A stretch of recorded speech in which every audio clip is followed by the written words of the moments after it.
আসসালামু আলাইকুম। আজকে আমি আলোচনা করব প্রফেসর ডক্টর খন্দকার আনামা আবদুল্লাহ জাহাঙ্গীর সাহেবের রচিত একটি বই নিয়ে। বইটির নাম হলো ঈদ-ই মিলাদুন্নবী প্রবর্তন ও প্রবর্তক, একটি ঐতিহাসিক পর্যালোচনা। ঈদ-ই মিলাদুন্নবী প্রবর্তন ও প্রবর্তক, একটি ঐতিহাসিক পর্যালোচনা। পরম করুণাময় আল্লাহর নামে শুরু করছি, তার জন্যই সকল প্রশংসা। সালাত ও সালাম মহান রাসূল, আল্লাহর হাবিব ও মানবতার মুক্তিদূত মুহাম্মদ সাল্লাল্লাহু আলাইহি সাল্লাম ও তার পরিবারবর্গ সঙ্গীদের উপর। আজকের বিশ্বে মুসলিম উম্মার অন্যতম উৎসবের দিন হলো ঈদে মিলাদুন্নবী। সারা বিশ্বের বহু মুসলিম অত্যন্ত জাঁকজমক, ভক্তি ও মর্যাদার সাথে আরবি বৎসরের তৃতীয় মাস রবিউল আউয়াল মাসের 12 তারিখেই ঈদে মিলাদুন্নবী বা নবীর জন্মের ঈদ পালন করেন। কিন্তু অধিকাংশ মুসলিমই এই ঈদের উৎপত্তি ও বিকাশের ইতিহাসের সাথে পরিচিত নন। যে সকল ব্যক্তিত্ব এই উৎসব মুসলিম উম্মার মধ্যে প্রচলন করেছিলেন, তাদের পরিচয়ও আমাদের অধিকাংশের অজানা রয়েছে। এই নিবন্ধে আমি উপরোক্ত বিষয়গুলো আলোচনা করার চেষ্টা করব। 1. ঈদে মিলাদুন্নবী পরিচিতি। মিলাদ শব্দের অর্থ ও ব্যাখ্যা। মিলাদ শব্দের আবেদনিক অর্থ জন্ম সময়। এই অর্থে মাউলিদ শব্দটিও ব্যবহৃত হয়। আল্লামা ইবনে মানজুর তার সুপ্রসিদ্ধ আরবি অভিধান লিসানুল আরবে লিখেছেন, লোকটির মিলাদ, যে সময়ে শেষ জন্মগ্রহণ করেছে সে সময়ের নাম।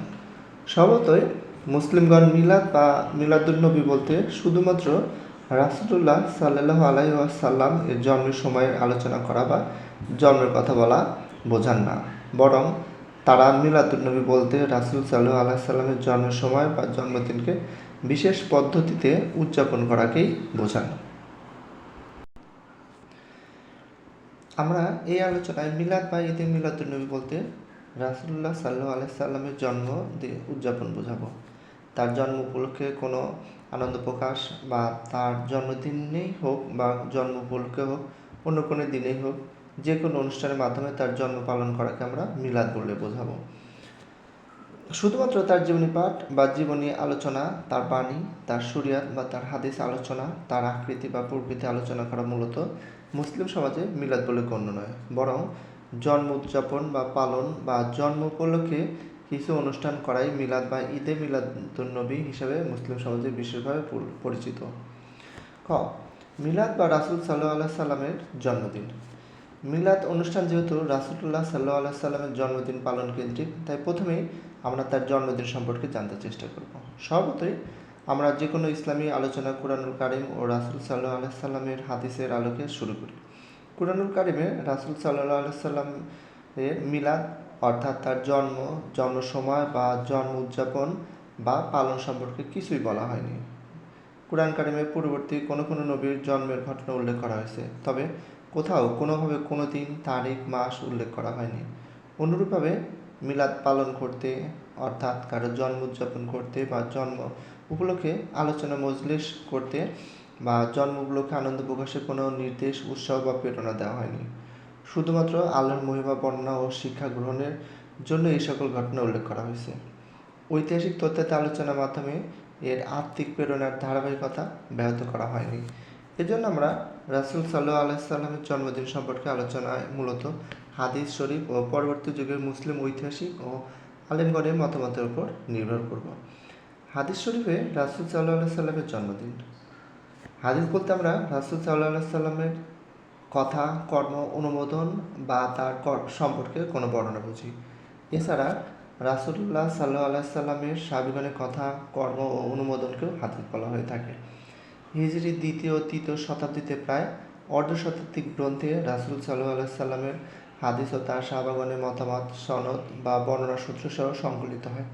তার মধ্যে আল কুতুবুস সিত্তা নামে প্রসিদ্ধ 6টি অতি প্রচলিত নির্ভরযোগ্য গ্রন্থ বিশেষভাবে উল্লেখযোগ্য। এ সকল হাদিস গ্রন্থের সংকলিত হাদিস থেকে রাসূল সাল্লাল্লাহু আলাইহি সাল্লামের জন্মবার, জন্মদিন ও জন্ম তারিখ সম্বন্ধে প্রাপ্ত তথ্য নিম্নরূপ। 1. জন্মবার।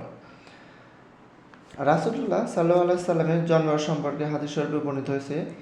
আবু কাতাদা আল আনসারী রাদিয়াল্লাহু তাআলা আনহু বলেন, রাসূলুল্লাহ সাল্লাল্লাহু আলাইহি সাল্লামকে সোমবারের দিন রোজা রাখতে সম্পর্কে জিজ্ঞেস করা হয়।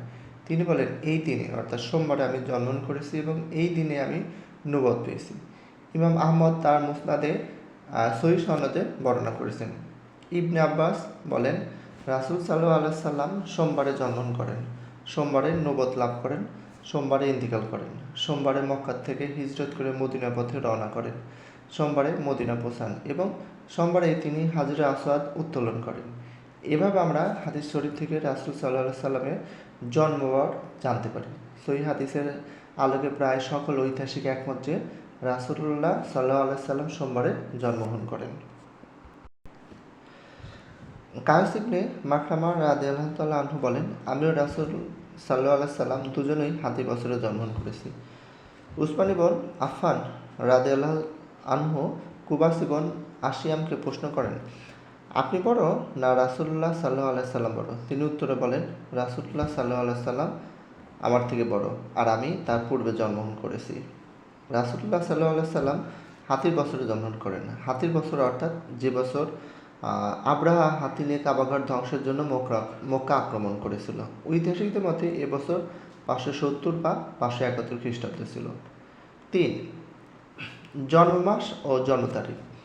এভাবে আমরা হাদিস শরীফের আলোকে রাসূলুল্লাহ সাল্লাল্লাহু আলাইহি সাল্লামের জন্মবৎসর ও জন্মবার সম্পর্কে জানতে পারি, কিন্তু রাসূলুল্লাহ সাল্লাল্লাহু আলাইহি সাল্লামের কোনো হাদিসে তার জন্মমাস ও জন্ম তারিখ সম্পর্কে কোনো তথ্য পাওয়া যায় না। এ কারণে পরবর্তী যুগের আলেম ও ঐতিহাসিকগণ তার জন্ম তারিখ সম্পর্কে অনেক মতভেদ করেছেন।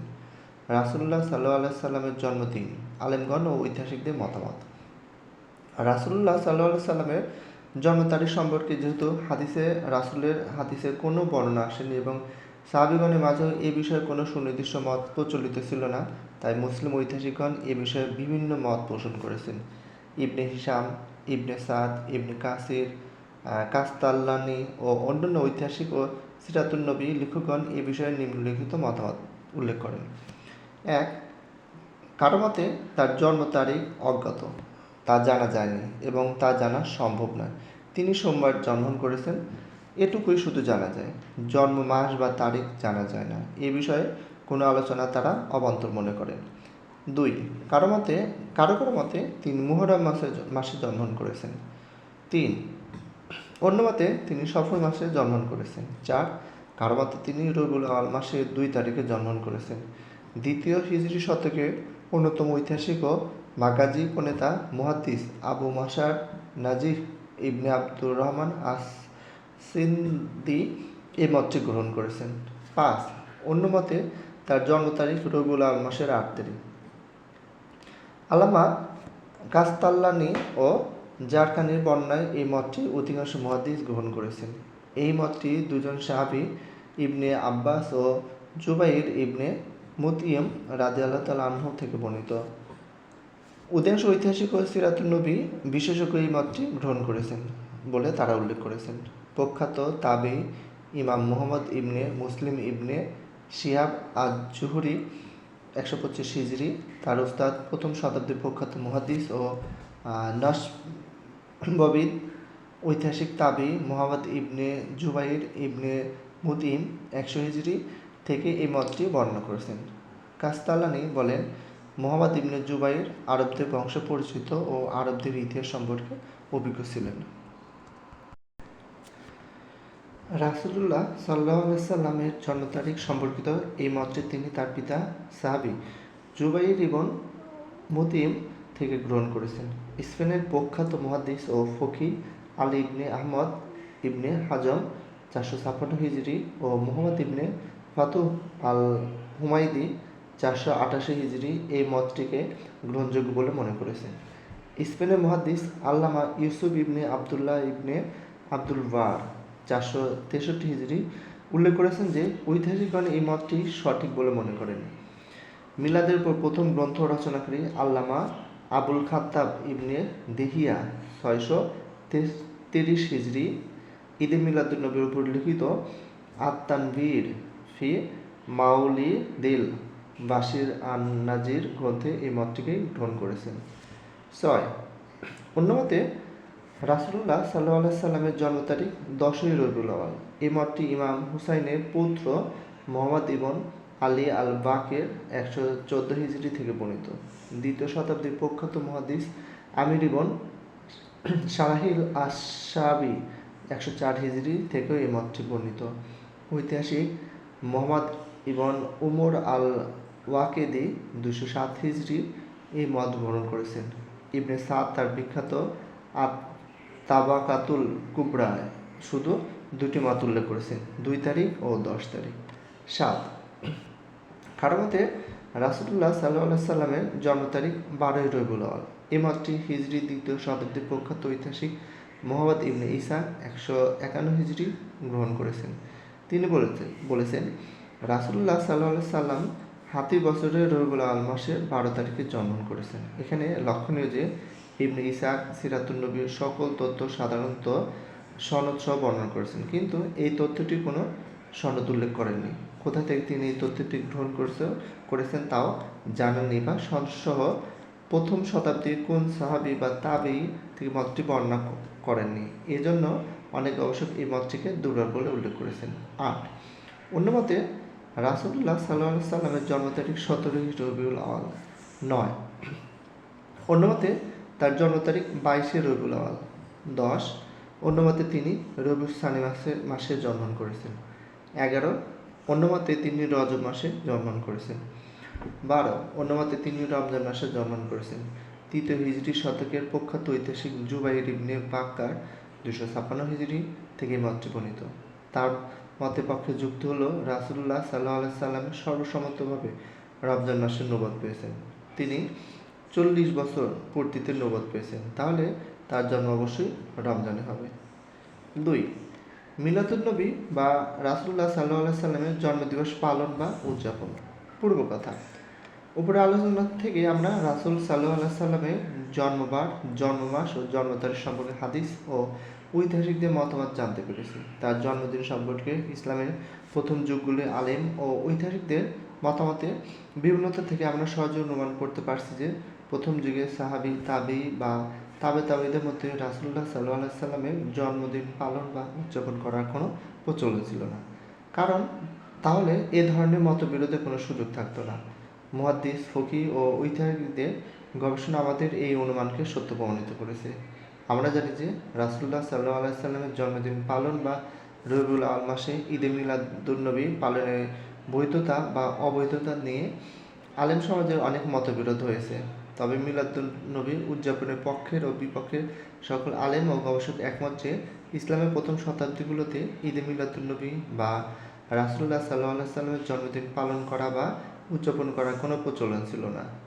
নবম হিজরি শতকে অন্যতম আলেম ও ঐতিহাসিক আল্লামা ইবনে হাজর আল আসকালানি মৃত্যু 852 হিজরি 1449 খ্রিস্টাব্দ লিখেছেন, মাওলিদ পালন মূলত বিদআত। ইসলামের সম্মানিত প্রথম 3 শতাব্দীর সালফে সালেহিনদের কোনো একজন এ কাজ করেননি। নবম শতাব্দীর দ্বিতীয়ার্ধে প্রখ্যাত মুহাদ্দিস ও ঐতিহাসিক আল্লামা আবুল খাইর মুহাম্মদ ইবন আব্দুর রহমান সাখাবী মৃত্যু 902 হিজরি 1497 খ্রিস্টাব্দ লিখেছেন, ইসলামের সম্মানিত প্রথম 3 যুগের সালফে সালেহিনদের সাহাবী, তাবেঈ ও তাবেঈদের কোনো একজনের থেকেও মাওলিদ পালনের কোনো ঘটনা খুঁজে পাওয়া যায় না। মাওলিদ পালন বা উদযাপন পরবর্তী যুগে উদ্ভাবিত হয়েছে। এরপর থেকে সকল দেশের ও সকল বড় বড় শহরের মুসলিমগণ রাসূল সাল্লাল্লাহু আলাইহি সাল্লামের জন্মমাস পালন করে আসছেন। এ উপলক্ষে তারা অত্যন্ত সুন্দর জাঁকজমকপূর্ণ উৎসবময় খানাপিনা মাহফিলের আয়োজন করেন। এ মাসের রাত্রে তারা বিভিন্ন রকমের দান সদকা করেন, আনন্দ প্রকাশ করেন এবং জনকল্যাণমূলক কর্ম বেশি করে করেন। এ সময়ে তারা তার জন্মকাহিনী পাঠ করতে মনোনিবেশ করেন। লাহোরের প্রখ্যাত আলেম সাইদ দিলদার আলী 1935 খ্রিস্টাব্দ মিলাদের সপক্ষে আলোচনা করতে গিয়ে লিখেছেন, মিলাদের কোনো আসল বা সূত্র তিনি প্রথম 3 যুগের সাহাবী, তাবেঈ ও তাবেঈগণ কোনো সালফে সালেহিন থেকে বর্ণিত হয়নি, বরং তাদের যুগের পর থেকে উদ্ভাবন ঘটেছে। আলেমদের এই ঐকমত্যের কারণ হলো দ্বিতীয়, তৃতীয় ও চতুর্থ শতাব্দীতে সংকলিত অর্ধশতাধিক সনদভিত্তিক হাদিসের গ্রন্থ, যাতে রাসূলুল্লাহ সাল্লাল্লাহু আলাইহি সাল্লামের ক্ষুদ্রাতি ক্ষুদ্র কর্ম, আচার আচরণ, কথা, অনুমোদন, আকৃতি, প্রকৃতি ইত্যাদি সংকলিত রয়েছে। সাহাবায়ে কেরাম ও তাবেঈদের মতামত ও কর্ম সংকলিত হয়েছে। সে সকল গ্রন্থের একটিও হাদিস বা দুর্বল হাদিসে দেখা যায় না যে রাসূল সাল্লাল্লাহু আলাইহি সাল্লামের জীবন দশা বা তার মৃত্যুর পরে কোনো সাহাবী সামাজিকভাবে বা ব্যক্তিগতভাবে তার জন্ম উদযাপন, জন্ম আলোচনা বা জন্ম উপলক্ষে আনন্দ প্রকাশের জন্য নির্দিষ্ট কোনো দিনে বা অনির্দিষ্টভাবে বছরে কোনো সময়ে কোনো অনুষ্ঠান করেছেন। রাসূল সাল্লাল্লাহু আলাইহি সাল্লাম ছিলেন তাদের সকল আলোচনা, সকল চিন্তা চেতনার প্রাণ, সকল কর্মকাণ্ডের মূল। তারা রাহমাতুল লিল আলামিনের জীবনের ক্ষুদ্র থেকে ক্ষুদ্রতর ঘটনা নিয়ে আলোচনা করেছেন। তার জীবনের বিভিন্ন ঘটনা আলোচনা করে তার ভালোবাসায় চোখের পানিতে বুক ভিজিয়েছেন। তার আকৃতি, প্রকৃতি, পোশাক আশাকের কথা আলোচনা করে জীবন অতিবাহিত করেছেন। কিন্তু তারা কখনো তার জন্মদিন পালন করেননি। এমনকি তার জন্ম মুহূর্তের ঘটনাগুলি আলোচনার জন্য তারা কখনো বসেননি বা কোনো দান সদকা, তিলাওয়াত ইত্যাদির মাধ্যমেও কখনো তার জন্ম উপলক্ষে আনন্দ প্রকাশ করেননি। তাদের পরে তাবেঈ ও তাবেঈদের অবস্থাও তাই ছিল। বস্তুত কারো জন্ম বা মৃত্যুদিন পালন করা বিষয়টি আরবি মানুষের কাছে একেবারেই অজ্ঞাত ছিল। জন্মদিন পালন আজামি বা অনারবীয় সংস্কৃতির অংশ। প্রথম যুগে মুসলিমগণ তা জানতেন না। পারস্যের মাজুস অগ্নি উপাসক ও বার্জেন্টাইন খ্রিস্টানদের ধর্মীয় ও সামাজিক সংস্কৃতির অবিচ্ছেদ্য অংশ ছিল জন্মদিন, মৃত্যুদিন ইত্যাদি পালন করা। তবে প্রথম ও দ্বিতীয় শতাব্দীতে পারস্য, সিরিয়া, মিশর ও এশিয়া মাইনরের যে সকল মানুষ ইসলামের ছায়াতলে আসেন, তারা জীবনের সকল ক্ষেত্রে সাহাবীদের অনুকরণ করতেন এবং তাদের জীবনাচরণে আরবীয় রীতিনীতি প্রাধান্য ছিল। হিজরি তৃতীয় শতাব্দী থেকে মুসলিম সমাজে অনারব, পার্সিয়ান ও তুর্কি মুসলিমদের আধিপত্যে প্রতিষ্ঠিত হয়। এরপর থেকে মুসলিম সাম্রাজ্য বিভিন্ন নতুন নতুন সামাজিক ও ধর্মীয় রীতিনীতি প্রচলন ঘটে। তার মধ্যে পবিত্র ঈদে মিলাদুন্নবী অন্যতম। খ ঈদে মিলাদুন্নবী উদযাপন, প্রাথমিক প্রবর্তন ও সীমিত উদযাপন। আমরা জানতে পারলাম প্রথম যুগগুলোর মধ্যে পরে মিলাদ অনুষ্ঠান বা ঈদে মিলাদুন্নবী উদযাপন শুরু হয়েছে। কিন্তু কবে, কে শুরু করলেন, আসুন আমরা তাদের সাথে পরিচয় হই এবং কিভাবে তারা এই অনুষ্ঠান পালন করতেন তা জানার চেষ্টা করি। ইতিহাসের আলোকে যতটুকু জানতে পেরেছি, দুই ঈদের বাহিরে কোনো দিবসকে সামাজিকভাবে উদযাপন শুরু হয় হিজরি চতুর্থ শতাব্দীর মাঝামাঝি থেকে শিয়াদের উদ্যোগে।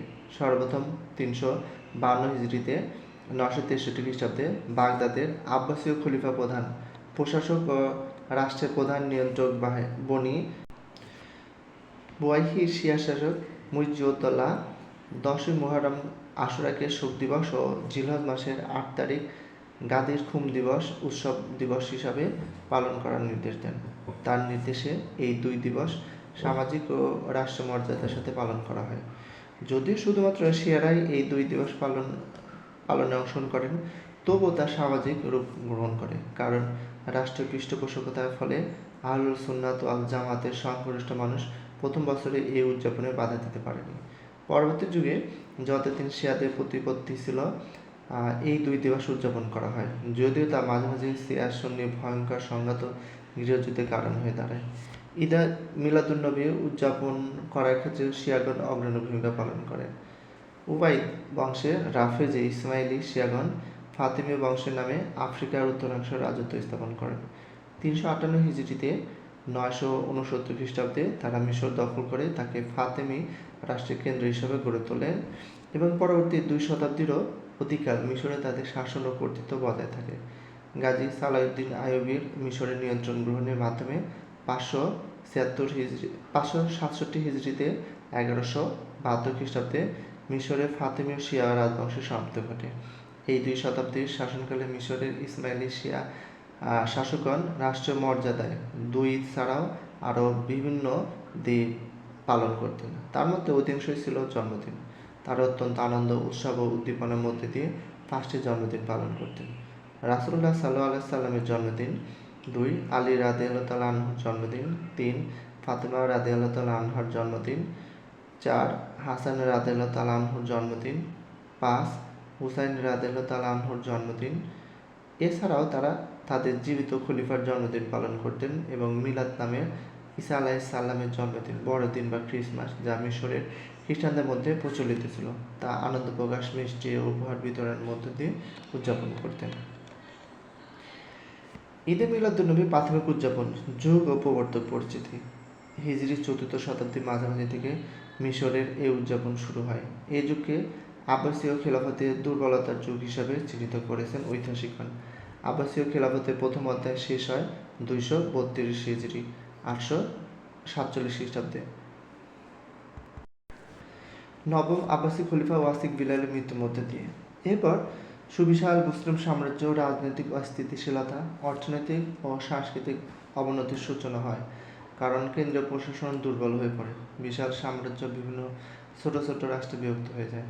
এ সকল রাষ্ট্রের মধ্যে অবিরত যুদ্ধ বিগ্রহ চলতে থাকে। এছাড়া কেন্দ্রীয় প্রশাসনের দুর্বলতার কারণে বিভিন্ন এলাকার সংঘবদ্ধ দুর্বৃত্তরা লুটতরাজ চালানোর সুযোগ পায়। সামাজিক নিরাপত্তা ব্যাহত হয়। বিশেষ করে 334 হিজরি 945 খ্রিস্টাব্দ থেকে বাগদাদে শিয়া মতাবলম্বী বনু বুয়াই শাসকগণ সর্বময় ক্ষমতার অধিকারী হয়ে যায়। ফলে ইসলামী জ্ঞান চর্চা, হাদিস ও সুন্নাতের অনুসরণ ব্যাহত হয়। রাফেজি শিয়া মতবাদের প্রসার ঘটতে থাকে। অপরদিকে সংখ্যাগরিষ্ঠ সুন্নি জনগণ শিয়াদের বাড়াবাড়িতে অতিষ্ঠ হয়ে প্রতিবাদ করলে তা অধিকাংশ ক্ষেত্রে শিয়া সুন্নি সংঘর্ষ ও গৃহযুদ্ধের রূপ ধারণ করত। এ সকল সংঘর্ষ মূলত দেশের সার্বিক অবস্থার আরও অবনতি ঘটায়। আভ্যন্তরীণ অশান্তি ও অনৈক্য বহিঃশত্রু আগ্রাসনের কারণ হয়। এশিয়া মাইনর, আর্মেনিয়া ও মধ্য এশিয়ার বিভিন্ন খ্রিস্টান শাসক সুযোগ মতো ইসলামী সাম্রাজ্যের অভ্যন্তরে আগ্রাসন চালাতে থাকেন।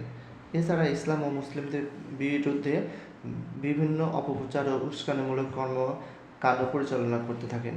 এই পরিস্থিতিতে জ্ঞান চর্চার ধর্মীয় মূল্যবোধের বিকাশ ব্যাহত হয়। অপরদিকে সমাজের মানুষদের মধ্যে বিলাসিতা ও পাপাচারের প্রসার ঘটতে থাকে। সমাজের বিভিন্ন স্তরে ইসলামী বিরোধী আচার আচরণ, কুসংস্কার, ধর্মীয় বিকৃতি ছড়িয়ে পড়ে।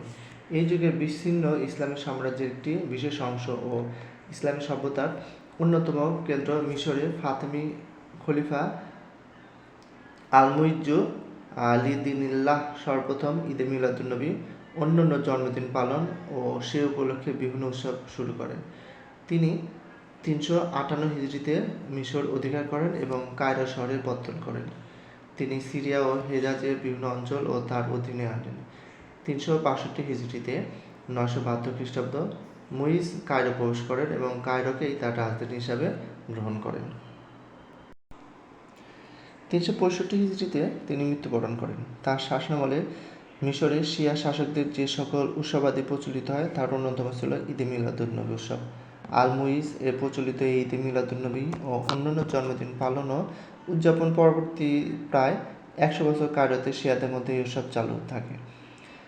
487 হিজরি 1094 খ্রিস্টাব্দ ফাতেমি খলিফা আল-মুনতাসিরের মৃত্যু হলে সেনাপতি আল-আফজাল ইবন বদর আল-জামালির সহযোগিতা মুনতাসিরের ছোট ছেলে 21 বছর বয়স্ক আল-মুত্তালি খলিফা হন। সেনাপতি আফজাল সর্বময় ক্ষমতার অধিকারী হয়ে পড়েন। তিনি 488 হিজরিতে ফাতেমীয়দের প্রচলিত ঈদে মিলাদুন্নবী উৎসব ও অন্যান্য জন্মদিনের উৎসব বন্ধ করে দেন।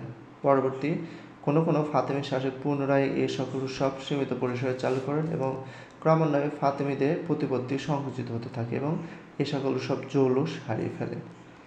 ঈদে মিলাদুন্নবীর প্রাথমিক উদযাপন অনুষ্ঠান পরিচিতি।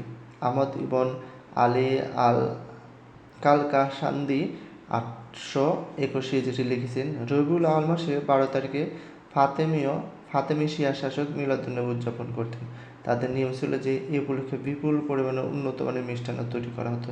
এই মিষ্টান্ন 300 পিতলের খাঁচায় ভরা হতো। মিলাদের রাত্রিতে এই মিষ্টান্ন সকল তালিকাভুক্ত রাষ্ট্রীয় দায়িত্বশীলদের মধ্যে বিতরণ করা হতো, যেমন প্রধান বিচারক, প্রধান শিয়া মত প্রচারক, দরবারের কারিগণ, বিভিন্ন মসজিদের খতিব ও প্রধানগণ, ধর্মীয় প্রতিষ্ঠানাদির ভারপ্রাপ্ত কর্মকর্তাগণ। এ উপলক্ষে খলিফা প্রাসাদের সামনে ব্যালকনিতে বসতেন। আসরের নামাজের পর বিচারপতি বিভিন্ন শ্রেণীর কর্মকর্তাদের সঙ্গে আজহার মসজিদে গমন করতেন এবং সেখানে এক খতম কুরআন তিলাওয়াত পরিমাণ সময় বসতেন। মসজিদ ও প্রাসাদের মধ্যবর্তী স্থানে অভ্যাগত পদস্থ মেহমানগণ বসে খলিফাকে সালাম প্রদানের জন্য অপেক্ষা করতেন। এ সময় ব্যালকনির জানালা খুলে হাত নেড়ে খলিফা তাদের সালাম গ্রহণ করতেন। এরপর কারিগণ কুরআন তিলাওয়াত করতেন এবং বক্তাগণ বক্তৃতা প্রদান করতেন। বক্তৃতা অনুষ্ঠান শেষ হলে খলিফা সহচরগণ হাত নেড়ে সমবেতদের বিদায়ী সালাম জানাতেন। খিড়কি বন্ধ করা হতো এবং উপস্থিত সকলে নিজ নিজ ঘরে ফিরতেন। এভাবে তারা আলী রাদিয়াল্লাহু তাআলা আনহুর জন্মদিন পালন করত। আহমদ ইবন আলী আল মাগরিজি 845 হিজরি এই সকল জন্মদিন উৎসবের বর্ণনা দিতে গিয়ে লিখেছেন, এই সকল জন্মদিনের উৎসব ছিল তাদের খুবই বড় ও মর্যাদাময় উৎসব সময়। এ সময় মানুষেরা সোনা রূপা স্মারক তৈরি করত, বিভিন্ন ধরনের খাবার, মিষ্টান্ন ইত্যাদি তৈরি করে বিতরণ করা হতো। ঈদে মিলাদুন্নবী উদযাপন প্রকৃত প্রবর্তন ও ব্যাপক উদযাপন। এভাবে আমরা দেখতে পাই যে হিজরির 4th শতাব্দী থেকে ঈদে মিলাদুন্নবী উদযাপন শুরু হয়। তবে এখানে লক্ষণীয় যে কায়রো এই উৎসব ইসলামী বিশ্বে অন্যত্র ছড়িয়ে পড়েনি। সম্ভবত ইসমাইল ও ফাতেমি শিয়াদের প্রতি সাধারণ মুসলিম সমাজের প্রকট ঘৃণার ফলে তাদের এই উৎসবসমূহ অন্যান্য সুন্নি এলাকার জনপ্রিয়তা পায়নি বা সামাজিক উৎসবের রূপ গ্রহণ করেনি। তবে ঐতিহাসিকদের বর্ণনা থেকে জানা যায় 6ষ্ঠ হিজরির দ্বিতীয়ার্ধ 550 থেকে 600 থেকেই মিশর, সিরিয়া ও ইরাকের 2-1 ধার্মিক মানুষ প্রতি বছর রবিউল আউয়াল মাসের প্রথমাংশে বা 8 বা 12 তারিখে খানাপিনা, মাজলিস ও আনন্দ প্রকাশের মাধ্যমে ঈদে মিলাদুন্নবী পালন করতে শুরু করেন। তবে যিনি ঈদে মিলাদুন্নবী প্রবর্তক হিসেবে সর্বাধিক প্রসিদ্ধ এবং যিনি ঈদে মিলাদুন্নবীকে মুসলিম বিশ্বের অন্যতম উৎসব হিসেবে প্রতিষ্ঠা দানের কৃতিত্বের দাবিদার তিনি হলেন ইরাক অঞ্চলে ইরবিল প্রদেশের শাসক আবু সাইদ কুবরি, মৃত্যু 630 হিজরি। পরবর্তী পৃষ্ঠাগুলোতে আমরা তার জীবনী ও ঈদে মিলাদুন্নবী উদযাপনে তার পদ্ধতি আলোচনা করব, কিন্তু তার আগে আমরা যে যুগে প্রেক্ষাপটে তিনি এই উৎসবে প্রচলন করেন তার আলোচনা করব। যুগ পরিচিতি: হিজরি 6ষ্ঠ ও 7ম শতক। 4th হিজরি শতকে ইসলামী জগতের অবস্থা কী ছিল তা আমরা ইতিপূর্বে আলোচনা করেছি। পরবর্তী সময়ে অবস্থার আরও অবনতি ঘটে। 6ষ্ঠ হিজরি শতাব্দীর মাঝামাঝি থেকে 7ম হিজরি শতাব্দীর মাঝামাঝি পর্যন্ত সময়কাল ছিল মুসলিম উম্মাহর জন্য দুর্দিন ও মুসলিম ইতিহাসে এক বেদনাদায়ক অধ্যায়। এ সময় আভ্যন্তরীণ দুর্বলতা ও বাইরের শত্রুর আক্রমণে বিধ্বস্ত হয় বিশাল মুসলিম রাজত্বের অধিকাংশ এলাকা। 6ষ্ঠ হিজরি শতাব্দীর মাঝামাঝি এসে আমরা দেখতে পাই যে এই সকল অভ্যন্তরীণ সমস্যার পাশাপাশি আরও একটি কঠিন সমস্যা মুসলিম উম্মার সামনে এসেছে, তা হলো বাইরের শত্রুর আক্রমণ, বিশেষ করে পশ্চিম থেকে ইউরোপীয় ক্রুসেডারদের আক্রমণ এবং পূর্ব থেকে তাতার ও মোগলদের আক্রমণ। ক্রুসেড যুদ্ধ শুরু হয় হিজরি 5ম শতাব্দীর খ্রিস্টীয় একাদশ শতাব্দীর শেষ দিকে। ইসলামের আবির্ভাবের পর থেকে অন্ধকারাচ্ছন্ন ইউরোপে খ্রিস্টান ধর্মযাজকগণ বিভিন্নভাবে ইসলাম ও মুসলিম বিরোধী প্রচারণা করতে থাকেন। তারা বলতে থাকেন যে মুসলিমগণ মূর্তি পূজা করেন, তারা মুহাম্মদ সাল্লাল্লাহু আলাইহি সাল্লামের পূজা করেন, নরমাংস ভক্ষণ করেন, যীশু খ্রিস্টের অবমাননা করেন ইত্যাদি কথা সারা ইউরোপে প্রচারিত হতে থাকে। পাশাপাশি মুসলিমদের স্পেন বিজয় ও পূর্ব রোমান সাম্রাজ্যের বিভিন্ন অংশ বিজয় ইউরোপের খ্রিস্টান শাসকদের ভীত করে তোলে। তারা তাদের অভ্যন্তরে ধর্মীয়, রাজনৈতিক ও জাতিগত বিভেদ ও শত্রুতা বলে পোপের নেতৃত্বে প্যালেস্টাইনের পবিত্র ভূমি উদ্ধারের নামে লক্ষ লক্ষ সৈনিকের ঐক্যবদ্ধ ইউরোপীয় বাহিনী নিয়ে মুসলিম সাম্রাজ্যের উপর আক্রমণ চালাতে থাকেন। 491 ও 492 হিজরি সাল 1097 থেকে 1098 খ্রিস্টাব্দ প্রথম ক্রুসেড বাহিনী 10 লক্ষাধিক নিয়মিত সৈনিক ও স্বেচ্ছাসেবক এশিয়া মাইনর ও সিরিয়া এলাকার বিভিন্ন মুসলিম দেশে হামলা করেন। এই হামলায় প্রায় 20 সহস্রাধিক মুসলিম সাধারণ নাগরিক নিহত হন। ক্রুসেড বাহিনী নির্বিচারে নারী, পুরুষ ও শিশুদের হত্যা করেন। তারা ক্ষেত খামার ও ফসলাদি ধ্বংস করেন। এই হামলার মাধ্যমে এশিয়ার মাইনর ও সিরিয়া, প্যালেস্টাইনের বিভিন্ন রাজ্য খ্রিস্টানরা দখল করে এবং কয়েকটি খ্রিস্টান রাজ্য প্রতিষ্ঠা করে। পরবর্তী 200 বছরের ইতিহাস ইউরোপীয় খ্রিস্টান বাহিনীর উপর্যুপরি হামলা ও মুসলিম প্রতিরোধের ইতিহাস। এই সময়ে খ্রিস্টানগণ মিশর, সিরিয়া ও ইরাকের বিভিন্ন অঞ্চল খ্রিস্টান রাজ্য প্রতিষ্ঠা করেন। দ্বিধাবিভক্ত মুসলিম শাসকগণ বিভিন্নভাবে প্রতিরোধের চেষ্টা করেন এবং সর্বশেষ 6ষ্ঠ হিজরি শতাব্দীর শেষ দিকে সালাউদ্দিন আইয়ুবীর অধিকাংশ খ্রিস্টান রাজ্যের পতন ঘটান এবং প্যালেস্টাইন ও অধিকাংশ আরব এলাকা থেকে ক্রুসেডারদের বিতাড়িত করেন। এরপরও মিশর, সিরিয়া ও লেবানন এলাকায় ক্রুসেডারদের কয়েকটি ছোট ছোট খ্রিস্টান রাজ্য রয়ে যায়। তদুপরি ইউরোপ থেকে মাঝে মাঝে ক্রুসেড বাহিনীর আগমন ও বিভিন্ন মুসলিম অঞ্চলে আক্রমণ অব্যাহত থাকে। যে সময়ে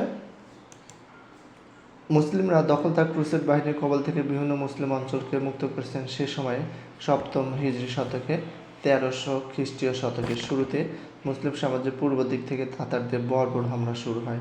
চেঙ্গিস খানের নেতৃত্বে তাতার বাহিনী সর্বপ্রথম 406 হিজরির দিকে 1209 খ্রিস্টাব্দ মুসলিম রাজত্বের পূর্বাঞ্চলে হামলা চালাতে শুরু করে। শীঘ্রই তারা বিভিন্ন মুসলিম জনপদে হামলা চালিয়ে তা ধ্বংস করতে থাকে। মানব ইতিহাসে বর্বরতম হামলায় তারা এ সকল জনপদের সকল প্রাণীকে নির্বিচারে হত্যা করতে থাকে। বস্তুত তাতাররা মধ্য এশিয়া, পারস্য, ইরাক, সিরিয়া ও এশিয়া মাইনরের অধিকাংশ মুসলিম জনপদ শাব্দিক অর্থেই বিরান করে দেয়। পরবর্তী শতাব্দীর ঐতিহাসিক আল্লামা জাহাবি মৃত্যু 748 হিজরি বলেন, তাতাররা এ সকল জনপদে কত মানুষ নির্বিচারে হত্যা করেছে এ প্রশ্ন অবান্তর ও অর্থহীন, বরং প্রশ্ন করতে হবে তারা কতজনকে না মেরে বাঁচিয়ে রেখেছিল। 656 হিজরিতে 1258 খ্রিস্টাব্দ হালাকু খানের নেতৃত্বে তাতাররা মুসলিম সাম্রাজ্যের প্রাণকেন্দ্র ও রাজধানী বাগদাদ ধ্বংস করে। 40 দিনব্যাপী গণহত্যায় তারা বাগদাদে প্রায় 20 লক্ষ মানুষকে হত্যা করে। পরবর্তী শতাব্দীর ঐতিহাসিক আল্লামা জাহাবি মৃত্যু 748 হিজরি লিখেছেন, হালাকু মৃতদেহ গণনা করতে নির্দেশ দেন। গণনায় মৃতদেহের সংখ্যায় 18 লক্ষের কিছু বেশি। তখন নিহতের সংখ্যায় তৃপ্ত হয়ে হালাকু হত্যাকাণ্ড থামানো ও নিরাপত্তার ঘোষণা নির্দেশ করেন। বাইরের শত্রুর পাশাপাশি অভ্যন্তরীণ কলহ ও দুর্বলতা এই যুগে মুসলিম সমাজগুলোকে বিপর্যস্ত করে তোলে। কোনো কোনো আঞ্চলিক শাসক নিজের এলাকায় কিছু শান্তি শৃঙ্খলা ও স্থিতিশীলতা আনতে পারলেও সার্বিকভাবে বিশাল মুসলিম সাম্রাজ্য আইন শৃঙ্খলার চরম অবনতি ঘটে। পরবর্তী শতাব্দীর প্রখ্যাত ঐতিহাসিক আল্লামা ইবনে কাসির 774 হিজরি, যিনি নিকট থেকে এই যুগের ঘটনাবলী জেনেছেন, তাতারদের নারকীয় বর্বরতা বর্ণনা দেওয়া এক পর্যায়ে লেখেন, 617 হিজরি 1220 খ্রিস্টাব্দ চেঙ্গিস খান ও তার বাহিনীর বর্বর হামলা সমস্ত মুসলিম বিশ্বকে গ্রাস করে। এক বছরের মধ্যে তারা প্রায় সমগ্র মুসলিম জনপদ দখল করে নেয়, বাগদাদ ও পার্শ্ববর্তী এলাকা বাদ দিয়ে। তারা এবছরে বিভিন্ন বড় বড় শহরে মুসলিম ও অন্যান্য সম্প্রদায়ের অগণিত মানুষকে হত্যা করে। মোটের ওপর তারা যে দেশে প্রবেশ করেছে সেখানকার সকল সক্ষম পুরুষ ও অনেক মহিলা ও শিশু হত্যা করেছে। গর্ভবতী মহিলাদের হত্যা করে তাদের পেট ফিরে গর্ভস্থ শিশুকে বের করে হত্যা করেছে। যে সকল দ্রব্য তাদের প্রয়োজন তা তারা লুটপাট করেছে, আর যা তাদের দরকার নেই তা তারা পুড়িয়ে নষ্ট করে দিয়েছে। ঘরবাড়ি সবই তারা ধ্বংস করেছে বা পুড়িয়ে দিয়েছে। মানব সভ্যতার শুরু থেকে এ পর্যন্ত এত ভয়াবহ বিপর্যয় বিপদ কখনো মানুষ দেখেনি। ইতিহাসে এত বড় বর্বরতার কোনো বিবরণ আর পাওয়া যায় না। এভাবে তাতারদের আগ্রাসন, ক্রুসেড হামলা, সামগ্রিক আইন শৃঙ্খলার অবনতি সমগ্র মুসলিম জাহানকে এমনভাবে গ্রাস করে যে 628 হিজরি 1231 খ্রিস্টাব্দ পরে অনেক বছর মুসলিমরা ইসলামের পঞ্চম রকম হজ পালন করতে পারেনি। ঐতিহাসিক ইবনে কাসির লিখেছেন, 628 হিজরিতে মানুষেরা হজ আদায় করেন। এরপরে যুদ্ধবিগ্রহ, তাতার ও ক্রুসেডারদের ভয়ে আর কেউ হজে যেতে পারেনি। ইন্না লিল্লাহি ওয়া ইন্না ইলাইহি রাজিউন। ইসলামী অনুশাসনে অবহেলা, পাপ অনাচারের প্রসার, প্রশাসনিক দুর্বলতা, জুলুম অত্যাচারের সয়লাভের কারণে মুসলিমদের মধ্যে নেমে আসে ইমানি দুর্বলতা। তাতার ভীতি তাদেরকে গ্রাস করে। আল্লামা ইবনে কাসির লিখেছেন, তাতার ভীতি মানুষদেরকে এমনভাবে গ্রাস করেছিল যে একজন তাতার সৈনিক একটি বাজারে প্রবেশ করে, যেখানে শতাধিক মানুষ ছিল। তাতার সৈন্যটি একজন একজন করে সকল মানুষকে হত্যা করে বাজারটি লুট করে। খুনের এই হোলি খেলার মধ্যে একজন পুরুষও ওই তাতারটিকে বাধা দিতে এগিয়ে আসতে সাহস পায়নি। এভাবে আমরা দেখতে পাই যে হিজরির 6ষ্ঠ ও 7ম শতকে মুসলিম সমাজের চরম সামাজিক, অর্থনৈতিক ও রাজনৈতিক অস্থিতিশীলতা ও অশান্তি বিরাজ করছিল, যা ধর্মীয়, শিক্ষা ও সাংস্কৃতিক ক্ষেত্রে স্থবিরতা ও অবক্ষয় নিয়ে আসে। রাজনৈতিক, সামাজিক ও অর্থনৈতিক অস্থিতিশীলতার কারণে সাংস্কৃতিক ও শিক্ষার অঙ্গনে স্থবিরতা আসে।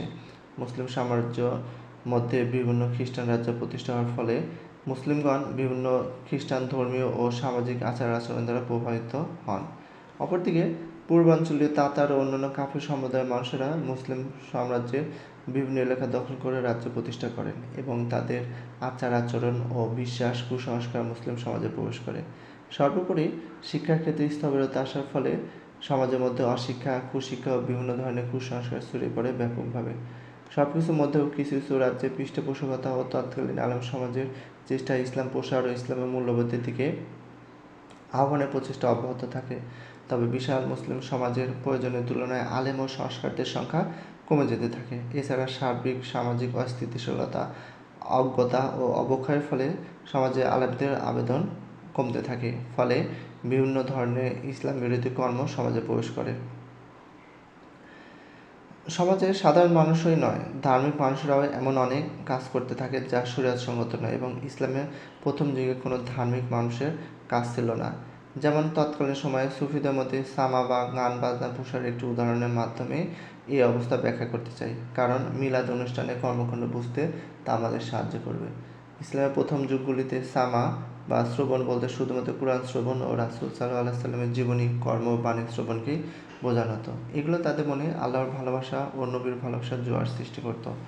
কোনো মুসলিম কখনোই আল্লাহর নৈকট্য অর্জনের জন্য বা হৃদয়ে আল্লাহর ভালোবাসা তুরির দোহাই দিয়ে গান শুনতেন না। সমাজে বিলাসী বা অধার্মিক মানুষদের মধ্যে বিনোদন হিসেবে গান বাজনা প্রচলিত ছিল, কিন্তু আলেমগণ তা হারাম জানতেন। কখনোই এ সকল কর্ম আল্লাহর নৈকট্য অর্জনের মাধ্যম বলে গণ্য হয়নি। তারা সকলে মূলত কুরআন সুন্নাহর গভীর জ্ঞান অর্জন করা ও অর্জিত জ্ঞানের আলোকে জীবন পরিচালনার উপর গুরুত্ব প্রদান করতেন। কিন্তু পরবর্তীকালে মুসলিম বিশ্বের সার্বিক অস্থিতিশীলতা, ফিকহ, হাদিস ও অন্যান্য ইসলামিক জ্ঞান সঞ্চার অভাব, বিজাতীয় প্রভাব ইত্যাদির কারণে কিছু কিছু মানুষের মধ্যে বিভিন্ন অনাচার প্রবেশ করে। এদের মধ্যে ক্রমে ক্রমে গান বাজনা, নর্তন, কুদন ইত্যাদি অনাচার ব্যাপকভাবে ছড়িয়ে পড়ে। গান বাজনা এক পর্যায়ে ধার্মিক মানুষদের ধর্মকর্মের অংশ হয়ে যায়। তারা একে সামা বা শ্রবণ বলতেন। তারা গানের তালে তালে নাচতে থাকতেন এবং অনেকেই আবেগে নিজে পরিধেয় কাপড় চোপড় ছিঁড়ে ফেলতেন। কেউ বাজনা সহ, কেউ বা বাজনা পেতে রেখে গান গেয়ে ও নিচে নিয়মিত সামার মাজলিস করতেন, কারণ তাদের ধারণা ছিল এই সকল গান গজল আল্লাহ ভক্তদের মনে আল্লাহর ভালোবাসার জোয়ার সৃষ্টি করত। তারা সামাকে আল্লাহ প্রাপ্তির ও আল্লাহ প্রেম অর্জনের অন্যতম মাধ্যম মনে করতেন। আর এটা জানা কথা যে সমাজে যখন কোনো কাজ ব্যাপকভাবে প্রচলিত হয়ে যায়, বিশেষত ধার্মিক ও ভালো মানুষদের মধ্যে, তখন অনেক আলেম এই সকল কর্মের পক্ষে বিভিন্ন যুক্তি প্রদান করেন এবং এগুলোকে জায়েজ বা ইসলাম সম্মত বলে প্রমাণ করার চেষ্টা করেন। গান বাজনার ক্ষেত্রে অবস্থা একই।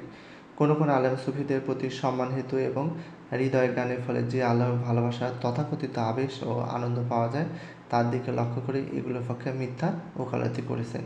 যেমন প্রখ্যাত দার্শনিক গাজ্জালি 505 হিজরি, তিনি তার সুপ্রসিদ্ধ গ্রন্থ ইহইয়া উলুমিদ্দিন গ্রন্থে সুদীর্ঘ আলোচনার মাধ্যমে গান বাজন ও নর্তন কুদনের পক্ষে যুক্তি প্রমাণ পেশ করার চেষ্টা করেছেন। তবে তিনি স্বীকার করেছেন যে এই সকল কর্ম রাসূল সাল্লাল্লাহু আলাইহি সাল্লাম এর যুগ ও সাহাবী, তাবেঈ ও তাবেঈদের যুগে প্রচলিত বা পরিচিত ছিল না। অপরদিকে সত্যনিষ্ঠ আলেম সমাজে বহুল প্রচলনকে মেনে নিতে পারেননি। তারা রাসূল সাল্লাল্লাহু আলাইহি সাল্লামের যুগ ও সাহাবী, তাবেঈ ও তাবেঈদের যুগকেই প্রামাণ্য বলে মনে করেছেন। এই সকল যুগে যেহেতু গান বাজনা, নর্তন কুদন ইত্যাদি কখনোই আল্লাহর পথের পথিকদের কর্ম ছিল না, বরং সমাজে পাপী অশ্লীলতায় লিপ্ত লোকদের কর্ম ছিল। তাই সুফি ও জাহেলদের মধ্যে বহুল প্রচলন সত্ত্বেও তারা এগুলোকে মেনে নেয়নি, বরং তা রোধ করার চেষ্টা করেছেন। তবে পূর্বোক্ত ইসলামী বিশ্বের সার্বিক অবস্থা সামনে নিলে সেই যুগের আলেমদের সংস্কারমূলক কাজের সীমাবদ্ধতা আমরা সহজেই বুঝতে পারি। তারা রাষ্ট্রীয় সমর্থন থেকে বঞ্চিত ছিলেন, সমাজের অজ্ঞতার প্রভাব ছিল বেশি। তা সত্ত্বেও তারা সেই যুগে ইসলামের আলোর মশাল জ্বালিয়ে রেখেছেন, সমাজে মানুষদেরকে ইসলামের প্রকৃত শিক্ষা প্রদানের চেষ্টা করেছেন। তারা ছিলেন দ্বীনের সঠিক মশাল। আল্লাহ তাদের রহমত করুক। প্রবর্তক ব্যক্তি ও জীবন। আগেই বলেছি যে মিশরের শিয়া শাসকগণ প্রথম ঈদে মিলাদুন্নবী প্রবর্তন করেন 6ষ্ঠ হিজরি শতকের শেষ দিকে। মিশরের বাইরেও কোনো কোনো ধর্মপ্রাণ মানুষ ব্যক্তিগত পর্যায়ে প্রতি বছর রবিউল আউয়াল মাসের প্রথম দিকে ঈদে মিলাদুন্নবী পালন শুরু করেন। তবে ইরবিলের শাসক আবু সাইদ কুকুবুরির মাধ্যমে এই উৎসবকে সুন্নি জগতে এবং সমগ্র মুসলিম বিশ্বের জনপ্রিয় উৎসবে পরিণত হয়। এজন্য বিভিন্ন সিরাতুন্নবী বিশেষজ্ঞগণ ও ঐতিহাসিকগণ তাকে ঈদে মিলাদুন্নবী প্রবর্তক হিসেবে উল্লেখ করেছেন, কারণ তিনি এই উৎসবকে বৃহৎ আকারে পালন করতে শুরু করেন এবং সাধারণের মধ্যে এই উৎসবের প্রচলন ঘটান। আল্লামা মুহাম্মদ ইবন ইউসুফ সালেহি শামী, মৃত্যু 942 হিজরি 1536 খ্রিস্টাব্দ, তার প্রখ্যাত সিরাতুন্নবী গ্রন্থে সিরাহ শামিয়া ঈদে মিলাদুন্নবী পালনের আহ্বান জানাতে যে আলোচনা প্রথম দিকে লিখেছেন। সর্বপ্রথম যে বাদশাহ এই উৎসব উদ্ভাবন করেন তিনি হলেন ইরবিলের শাসক আবু সাইদ কুকুবুরি।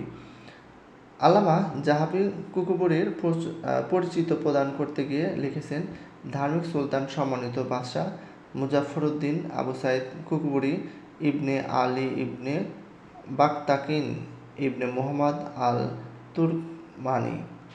তারা তুর্কি বংশোদ্ভূত। তার নামটিও তুর্কি। তুর্কি ভাষায় কুকুবুরি শব্দের অর্থ নীল নেকড়ে।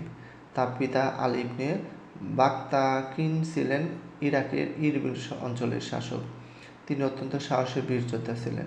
ক্রুসেড যোদ্ধাদের থেকে অনেক এলাকা জয় করে তার শাসনাধীনে নিয়ে আসেন। তিনি ধার্মিকতার জন্য প্রসিদ্ধ ছিলেন। অনেক মাদ্রাসা ও জনকল্যাণমূলক প্রতিষ্ঠান তিনি প্রতিষ্ঠা করেন। বীরত্ব ও ধার্মিকতার এই পরিবেশে কুকুবুরি 549 হিজরি সনে 1154 খ্রিস্টাব্দ জন্মগ্রহণ করেন। তার বয়স মাত্র 14 বছর। তখন 563 হিজরি সনে 1168 খ্রিস্টাব্দ তার পিতা মারা যান। পিতার মৃত্যুর পরে কুকুবুরি ইরবিলের শাসনভার গ্রহণ করেন। তিনি অল্প বয়স্ক হওয়ার কারণে আতাবিক মুজাহিদ উদ্দিন কায়মাজ তার অভিভাবক হিসেবে নিযুক্ত হন। উক্ত অভিভাবক কিছুদিনের মধ্যেই কুকুবুরির বিরুদ্ধে ষড়যন্ত্রে লিপ্ত হন এবং কুকুবুরিকে শাসন কার্য পরিচালনা অযোগ্যতার অভিযোগে ক্ষমতাচ্যুত করে তার ভাই ইউসুফকে ক্ষমতায় বসান। কুকুবুরি তখন ইরবিল ত্যাগ করে ইরাকে মাউসিল অঞ্চলের শাসক সাইফুদ্দিন গাজী ইবনে মাওদুদের নিকট গমন করেন। তিনি কুকুবুরিকে মাউসিলের শাসনাধীন হাররান অঞ্চলের শাসক হিসাবে নিয়োগ করেন। কিছুদিন হাররানে অবস্থান করার পরে তিনি যে যুগের প্রসিদ্ধ বীর মিশর ও সিরিয়ার শাসক গাজী সালাউদ্দিন আইয়ুবীর দরবারে যোগ দেন। তিনি সালাউদ্দিনের সাথে বিভিন্ন যুদ্ধে অংশগ্রহণ করেন। সালাউদ্দিন কুকুবুরির বীরত্বে ও কর্তব্যনিষ্ঠায় এত মুক্ত হন যে তিনি তার বোন রাবিয়া খাতুনের সাথে কুকুবুরির বিবাহ দেন এবং তাকে হাররান ও রুহা অঞ্চলের শাসক নিযুক্ত করেন। 583 হিজরিতে 1187 খ্রিস্টাব্দ হিত্তিনের যুদ্ধে সালাউদ্দিন আইয়ুবীর মুসলিম বাহিনী সম্মিলিত খ্রিস্টান ক্রুসেড বাহিনীকে শোচনীয় রূপে পরাজিত করে এবং জেরুজালেম ও সমগ্র প্যালেস্টাইন থেকে ইউরোপীয় বাহিনীর চূড়ান্ত পরাজয়ের সূচনা করে। এই যুদ্ধে কুকুবুরি অতুলনীয় বীরত্ব প্রদর্শন করেন। এই সময় তার ভাই ইরবিলের শাসক ইউসুফ মারা যান। তখন সালাউদ্দিন কুকুবুরিকে পুনরায় ইরবিলের শাসন ক্ষমতা প্রদান করেন। কুকুবুরি অত্যন্ত ধার্মিক ছিলেন। পরবর্তী শতাব্দীর প্রখ্যাত ঐতিহাসিক ইমাম জাহাবি মৃত্যু 748 হিজরি বলেন, যদিও তিনি একটি ছোট রাজ্যের রাজা ছিলেন, তিনি ছিলেন সবচেয়ে বেশি ধার্মিক, সবচেয়ে বেশি দানশীল, সমাজ কল্যাণব্রত ও মানবসৃষ্টি বাদশাদের অন্যতম। প্রতি বছর ঈদে মিলাদুন্নবী উদযাপনের জন্য তিনি যে পরিমাণ অর্থ ব্যয় করতেন তা সবার মুখে প্রবাদের মতো উচ্চারিত হতো। তিনি শাসন কার্য পরিচালনা ফাঁকে ফাঁকে আলেমদের নিকট থেকে জ্ঞান অর্জনের চেষ্টা করতেন। আবু সাঈদ কুকবুরির সমসাময়িক ঐতিহাসিক আল্লামা ইয়াকুত আল হামাবি মৃত্যু 626 হিজরি কুকুবুরির বর্ণনা দিতে গিয়ে লিখেছেন, আমির মুজাফফরউদ্দিন কুকুবুরি এই ইরবিল শহরের উন্নয়নমূলক প্রভূত কর্ম করেন। এই আমিরের চরিত্র বৈপরীত্যময়। একদিকে তিনি প্রজাদের ওপর অনেক জুলুম অত্যাচার করেন, অবৈধভাবে প্রজাদের নিকট থেকে সম্পদ সংগ্রহ করেন। অপরদিকে তিনি কুরআন পাঠ ও ধার্মিক মানুষদের সাহায্য করেন। দরিদ্র অসহায়দের জন্য তার ডান হাত খুবই প্রশস্ত। কল্যাণকর্মে তিনি মুক্ত হস্ত ব্যয় করেন। অমুসলিমদের নিকট বন্দী মুসলিমদেরকে টাকার বিনিময়ে মুক্ত করেন। কর্মময় জীবনে সমাপ্তি ঘটিয়ে প্রায় 82 বছর বয়সে কুকুবুরি 630 হিজরি চৌঠা রমজান মারা যান। তার সুদীর্ঘ কর্মময় জীবনের অন্যতম কর্ম, যা তাকে সমসাময়িক সকল শাসকদের পৃথক করে রেখেছে এবং ইতিহাসে তাকে বিশেষভাবে স্মরণীয় করে রেখেছে, তা হলো ঈদে মিলাদুন্নবী উদযাপনের প্রচলন। তিনি 583 থেকে 630 পর্যন্ত দীর্ঘ প্রায় 45 বছরের শাসনামলে কোনো বছরে প্রথম এই অনুষ্ঠান শুরু করেন তা সঠিকভাবে জানতে পারিনি। প্রখ্যাত বাঙালি আলেম দিন মাওলানা মোহাম্মদ বিশারতুল্লাহ মেদিনীপুরে উল্লেখ করেছেন যে হিজরি 604 সাল থেকে কুকুবুরি মিলাদ উদযাপন শুরু করেন। তিনি তার এই তথ্যের কোনো সূত্র প্রদান করেননি। ঐতিহাসিকদের বর্ণনা থেকে প্রতীয়মান হয় যে 604 হিজরির আগেই কুকুবুরি মিলাদ উদযাপন শুরু করেন। ইবনে খাল্লিকান লিখেছেন, 604 হিজরিতে ইবনে দিহিয়া খোরাসান যাওয়ার পথে ইরবিলে আসেন। সেখানে তিনি দেখেন যে বাদশাহ মুজাফফরউদ্দিন কুকুবুরি অতি আগ্রহ উদ্দীপনার সাথে মিলাদ উদযাপন করেন এবং এ উপলক্ষে বিশাল উৎসব করেন। তখন তিনি তার জন্য এ বিষয়ে একটি গ্রন্থ রচনা করেন। এ থেকে স্পষ্ট যে ইবনে দেহিয়া ৬০৪ হিজরিতে ইরবিলে আগমনের কিছু পূর্বেই কুকুবুরি মিলাদ উদযাপন শুরু করেন। এজন্যই ইবনে দেহিয়া ইরবিলে এসে তাকে এই অনুষ্ঠান উদযাপন করতে দেখতে পান। তবে উদযাপনটি ৬০৪ হিজরি বেশি আগে শুরু হয়নি বলেই মনে করা হয়, কারণ বিষয়টি ইবনে দেহিয়া আগে জানতেন না। এতে বোঝা যায় তখনও তা পার্শ্ববর্তী দেশগুলোতে প্রচলিত লাভ করেনি।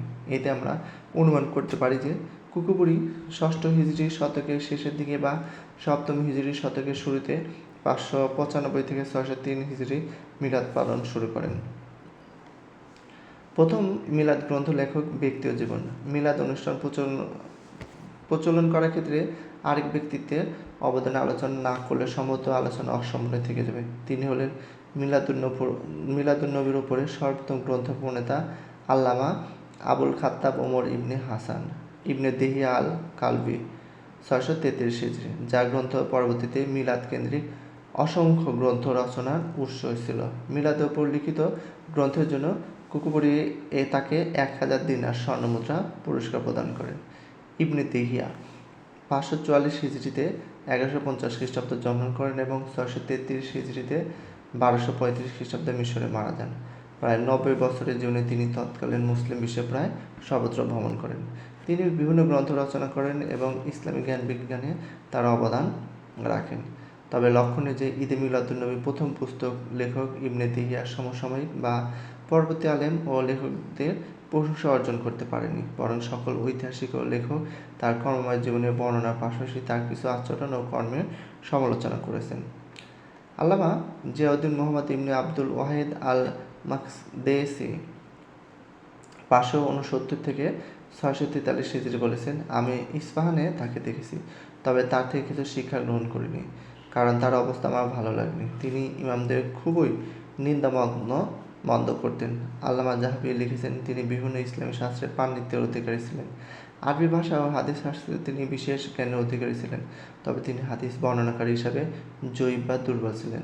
তার এই স্বভাবের কারণে তিনি যখন মরক্কো ও তিউনিসিয়া অঞ্চলে অবস্থান করছিলেন, তখন সে দেশে আলেমগণ একত্রে তার বিরুদ্ধে তাকে অগ্রহণযোগ্য ঘোষণা দিয়ে একটি ঘোষণাপত্র লেখেন।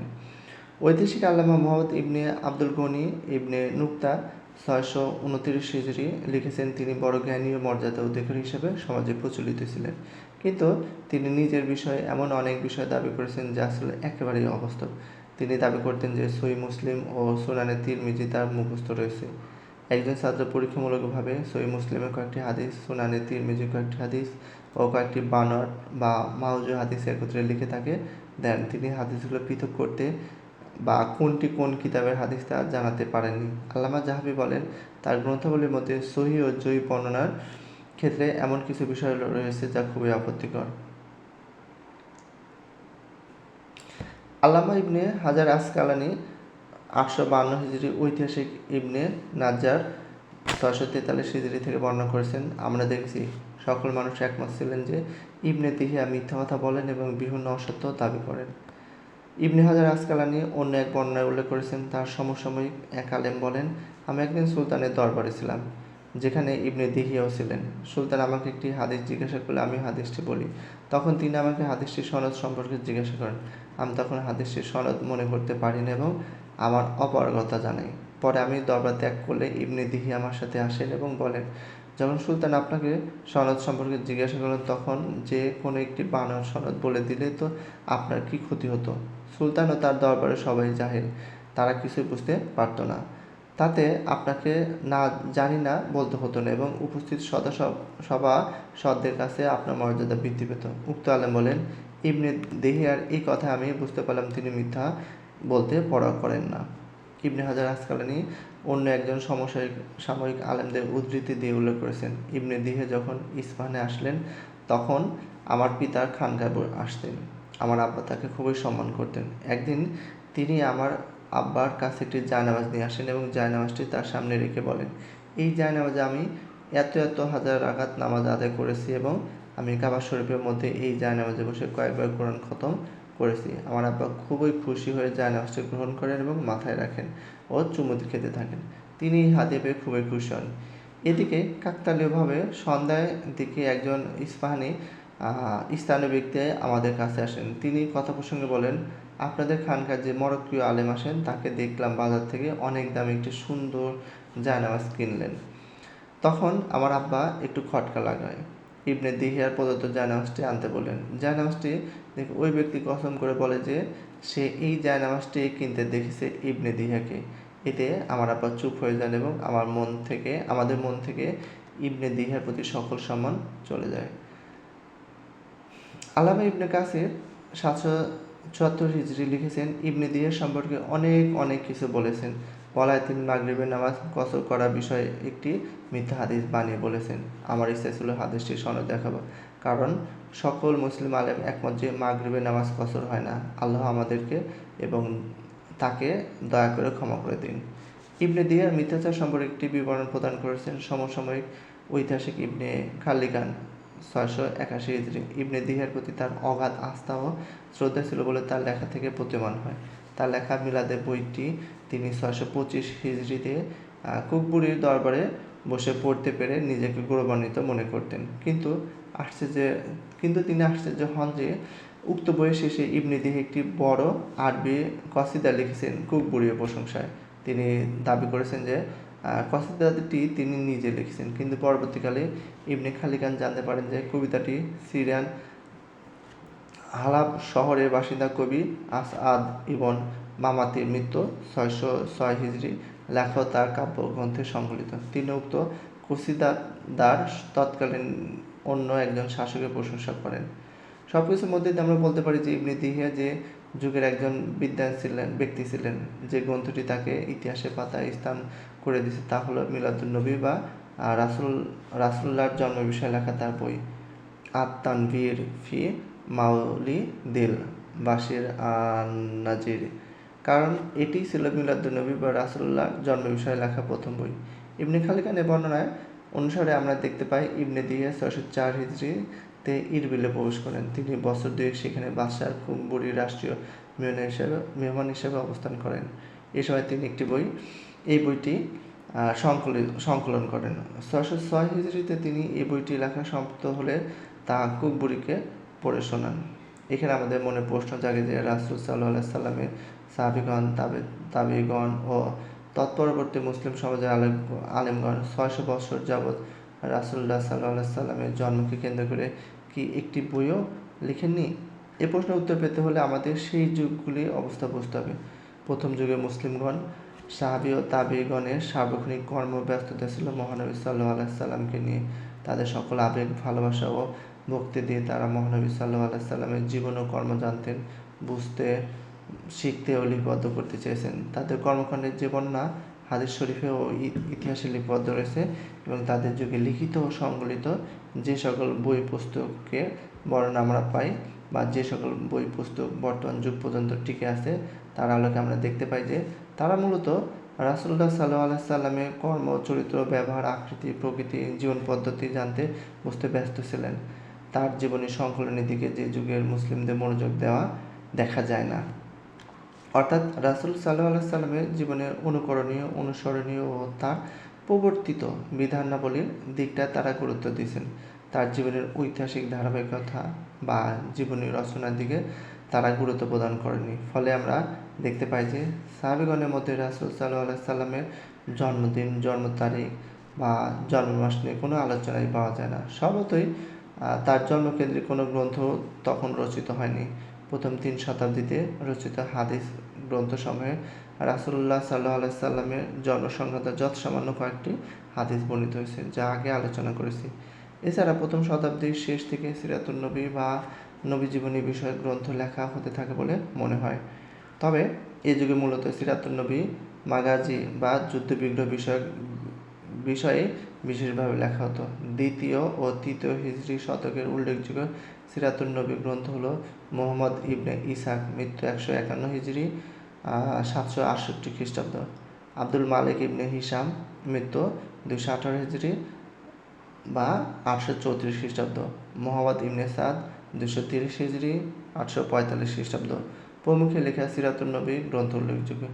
এই সকল গ্রন্থে রাসূলুল্লাহ সাল্লাল্লাহু আলাইহি সাল্লামের জন্ম সংক্রান্ত কিছু বর্ণনা পাওয়া যায়। এছাড়া 3য় শতক থেকে মুসলিম ঐতিহাসিকগণ লিখিত সকল ইতিহাস গ্রন্থে রাসূল সাল্লাল্লাহু আলাইহি সাল্লামের জন্মসংক্রান্ত বর্ণনা লিপিবদ্ধ করা হয়েছে। যেমন খলিফা ইবনে খাইয়াত শাবাব আল উসফুরি 240 হিজরি 854 খ্রিস্টাব্দ, আহমদ ইবনে ইহয়া আল বালাজুরি 279 হিজরি এবং 892 খ্রিস্টাব্দ, আল্লামা মুহাম্মদ ইবনে জরির 310 হিজরি 932 খ্রিস্টাব্দ ও অন্যান্য ঐতিহাসিকদের লিখিত ইতিহাস গ্রন্থ।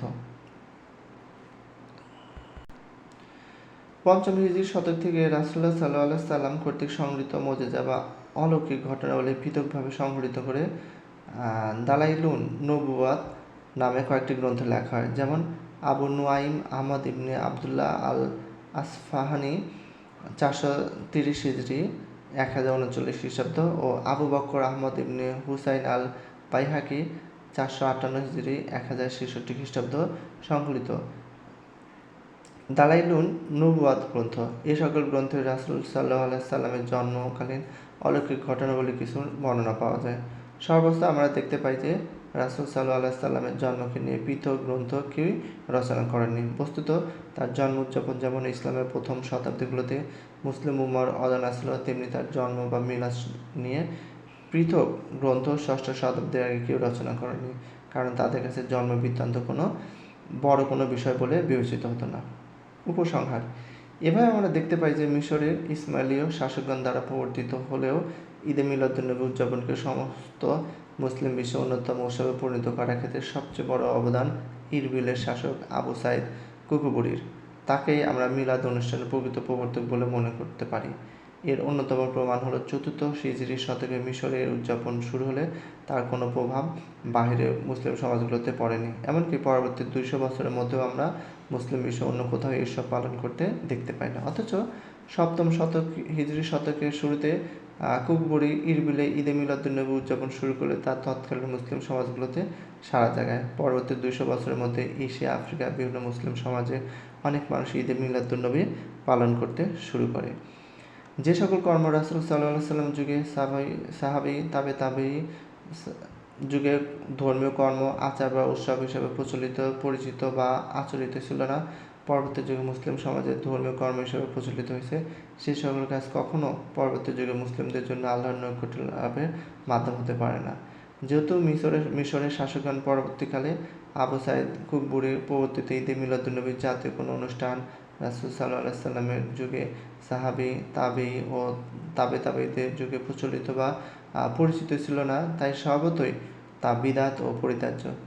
সাহাবীগণ, তাবেঈগণ তাদের প্রচণ্ডতম নবীর ভালোবাসা সত্ত্বেও কখনো তাদের আনন্দ উৎসব বা উদযাপনের মাধ্যম প্রকাশ করেননি, কাজেই পরবর্তী যুগের মুসলিমদের জন্য তা শরীয়ত সঙ্গত হবে না। পরবর্তী যুগে মুসলিমদের উচিত প্রথম যুগে মুসলিমদের ন্যায় সার্বক্ষণিক সুন্নাত পালন, সিরাত আলোচনা, দরুদ ও সালাম এবং আন্তরিক ভালোবাসার মাধ্যমে রাসূলুল্লাহ সাল্লাল্লাহু আলাইহি সাল্লামের প্রতি ভালোবাসা ও শ্রদ্ধা জানানো। অমুসলিমদের অনুকরণে জন্মদিন পালনের মাধ্যমে রাসূলের ভালোবাসা প্রকাশ পায় না, বরং এই সকল অনুষ্ঠানের প্রসার সাহাবীদের ভালোবাসা, ভক্তি ও আনন্দ প্রকাশের পদ্ধতিকে হেয় প্রতিপন্ন করার মানসিকতার সৃষ্টি করে। কারণ যারা এই সকল অনুষ্ঠানের মাধ্যমে আনুষ্ঠানিক ভালোবাসা ও আনন্দ প্রকাশ করবেন, তাদের মনে হতে থাকবে যে সাহাবীদের মতো নীরব, অনানুষ্ঠানিক, সার্বক্ষণিক ভালোবাসা ভক্তি প্রকাশ পদ্ধতির চেয়ে তাদের পদ্ধতিটাই উত্তম। তা নিঃসন্দেহে ভ্রষ্টতা। এ ব্যাপারে বহু আলেম সাবধান করে গেছেন। যেমন 7ম-8ম হিজরি শতাব্দীর অন্যতম আলেম ইমাম আল্লামা তাজউদ্দিন উমর ইবনে আলী আল ফাকেহানি, মৃত্যু 734 হিজরি 1334 খ্রিস্টাব্দ, আল্লামা আবু আবদুল্লাহ মুহাম্মদ ইবনুল হাজ 737 হিজরি 1336 খ্রিস্টাব্দ, 8ম হিজরি শতকের প্রখ্যাত আলেম আবু ইসহাক ইব্রাহিম ইবন মুসা ইবন মুহাম্মদ আশ-শাতিবি, মৃত্যু 790 হিজরি ও অন্যান্য উলামায়ে কেরাম। আমরা আগে বলেছি যে জন্মদিন পালনের ন্যায় মৃত্যুদিন পালনও অনারব সংস্কৃতির অংশ, যা পরবর্তী সমাজে মুসলিম সমাজেও প্রচলিত হয়ে যায়। রবিউল আউয়াল মাসে যেমন রাসূল সাল্লাল্লাহু আলাইহি সাল্লামের জন্ম মাস, তেমনি তার মৃত্যু মাসও বটে, তাই এটি দুঃখেরও কারণ হতে পারে। কোনো কোনো বর্ণনা থেকে দেখা যায় যে 7ম হিজরি শতাব্দীর শেষে এবং 8ম হিজরি শতকের প্রথমাংশেও মিলাদুন্নবী পালন অনেক দেশে মুসলিমদের কাছে অজানা ছিল। তারা জন্মদিন পালন না করে মৃত্যু দিবস পালন করতেন। বস্তুত এই সবই গর্হিত বিদআত। ইসলামের বিদাতে কোনো স্থান নেই, তাই জন্মদিবস বা মৃত্যু দিবস এসব পালন থেকে আমাদেরকে দূরে থাকতে হবে। আল্লাহ আমাদের সহায় হন এবং তৌফিক দিন। দোয়া করি তিনি দয়া করে আমার এই ক্ষুদ্র প্রচেষ্টাকে কবুল করেন। আল্লাহ মহান রাসূল হাবিব ও খলিল মুহাম্মদ সাল্লাল্লাহু আলাইহি সাল্লামের ওপর অগণিত সালাত ও সালাম। আল্লাহুম্মা সাল্লি আলা ওয়া সাল্লিম মা জাকিরুন ওয়া গাফালা আন যিকরিহিল গাফিলুন।